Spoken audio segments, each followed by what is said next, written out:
Hello there, Brendan here at MJog. In our last video, Matt created us this little smart template for our flu vaccinations. And today we're going to give that a little edit. We're going to change around the question that we've left at the bottom of the message. Currently we've got two options, one for if they want to decline their vaccinations and another if they want to be vaccinated. Now it may be that you don't want them to be messaging you back for that one. You may want them to call in, and we're going to pick up how we can change around the other messages accordingly. But in this message, we're just going to go into a response template and edit that around. Now we need to be sure we're editing the right one.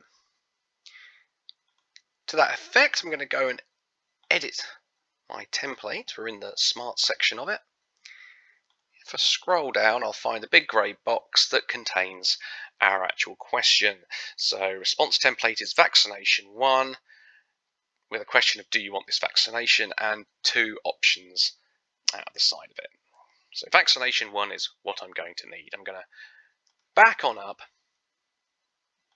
out of our messages. We're back to our main settings pages, and here we want to change our response templates.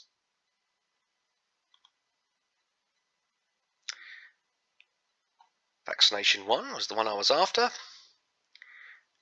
I can go and edit that. If you're unfamiliar with these, let me break them down for you for a second. We have our template name. Of course, we can change that if we want something specific. It'll tell us which messages we currently have this in use on. So I've got two templates at the moment. We can change the wording on our question to whatever you want it to be. And then below that, we have the potential answers we may be looking for patients to come back to us with.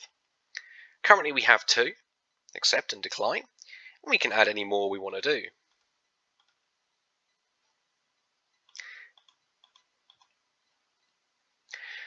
Smart answers will be the buttons that come up in the app.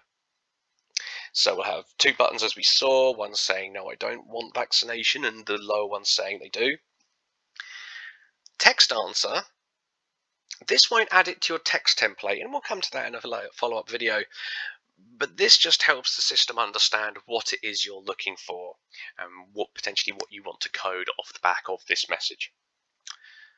But at this point, I just want to give patients just the option to decline their jabs, so I'm going to cross that and remove the accept option, and we're just left with declines. Now if I save this, it tells us at the top that it has been saved. I'm going to go back out for a second, all the way back to my message templates. And if I click on my little smartphone preview again, we're left with just that a patient wants to decline.